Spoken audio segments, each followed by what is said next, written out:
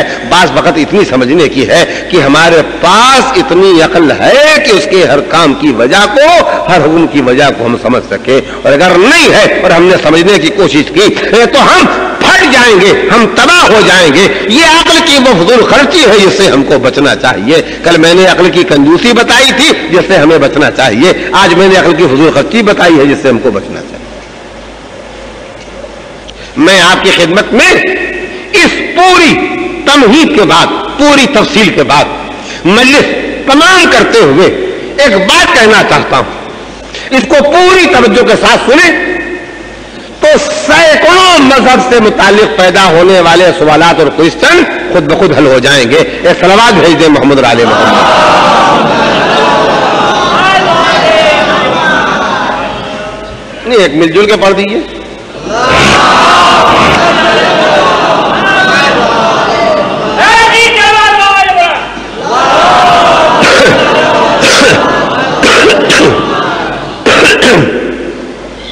ہمارا یہ فریضہ ہے، مجھے موقع ملے گا تو اس بات کی کسی دن آپ کو تشریح سناؤں گا۔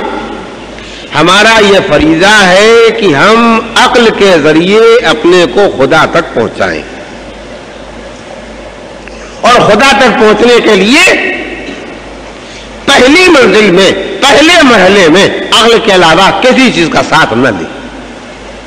لیکن جب ہم خدا تک پہنچ جائیں، جب ہم خدا تک پہنچ جائیں تو اب ہم عقل کو اس کے ہر کام کی اور ہر حکم کی وجہ کی تلاش میں سرگرداں نہ رکھیں، بلکہ اپنی عقل کو اس لیے استعمال کریں کہ اس کا کیا کیا حکم ہے اس حکم کو معلوم کریں اور اس کی تعمیل کریں، اور اپنی عقل کو استعمال کریں کہ ہم نے اس کے حکم پر عمل کیا یا نہیں عمل کیا۔ حکم کی وجہ کیا ہے؟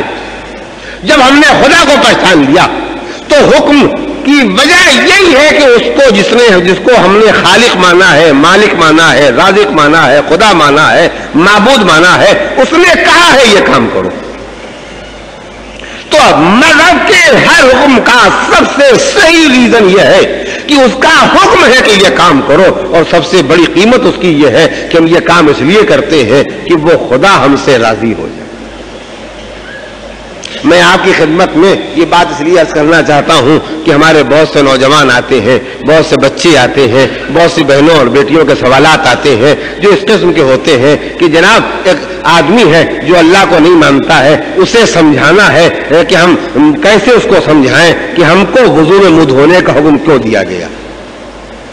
آپ یقین مانیے یہ عقل کی فضول خرچی کی جگہ ہے، یہاں ہم جتنی بھی عقل خرچ کریں گے فقط ضائع ہوگی، کوئی نتیجہ نکلنے والا نہیں۔ کیوں؟ وضو میں واجب ہے کہ تم منہ دھو، چہرہ دھو، یہ آرڈر ہے، یہ حکم ہے خدا کا۔ تو ریزن کیا ہے؟ ہم منہ اس لیے دھوتے ہیں کہ اس نے حکم دیا، ہم منہ اس لیے دھوتے ہیں کہ تو نے حکم دیا ہے، ہم منہ دھوتے ہیں تو ہم سے راضی ہو جائے۔ اب اس کے بجائے جو خدا ہی کو نہیں مانتا ہے اس کو ہم سمجھانے بیٹھے ریزن ہے کہ منہ کیوں دھوتے ہیں۔ مثلا میرے ایک بچے نے کہا اس سے چہرہ صاف ہو جاتا ہے، جو میل ہوتا ہے وہ دور ہو جاتا ہے، جو تھکن ہوتی ہے وہ دور ہو جاتی ہے۔ یہ سب تو ریزن بیان ہوتے ہیں نا، اور ہمارے ایسے کمزور علم والے جب ذاکر ممبر پر آتے ہیں تو ایسے چھوٹے چھوٹے ریزن بیان کر کے سوچتے ہیں مجمع پر ہمارے علم کا روپ پڑ جائے، آپ تعریف کر دیتے ہیں، نعرے صلوات بلند کر دیتے ہیں، ہم سوچتے ہیں ہم نے ریزن بیان کر دیا، آپ ان کو پڑھا لکھا سمجھتے ہیں، حالانکہ ہم دونوں غلط راستے پر جا رہے ہیں۔ کیوں؟ اصل ریزن ہے کہ اس حاکم کو جس کو ہم نے حاکم مانا ہے اس نے حکم دیا ہے، اس کا آرڈر ہے، اور ہم اس لیے کرنا چاہتے ہیں اس کام کو کہ یہ کام کرے تاکہ وہ راضی ہو، اور سمجھانا اسے چاہتے ہیں جو اس کو مانتا ہی نہیں ہے، نہ اس کو مانتا ہے کہ ہے، نہ اس کو حاکم مانتا ہے، نہ اس کو آرڈر دینے کے قابل مانتا ہے، تو کیسے طے ہوگا؟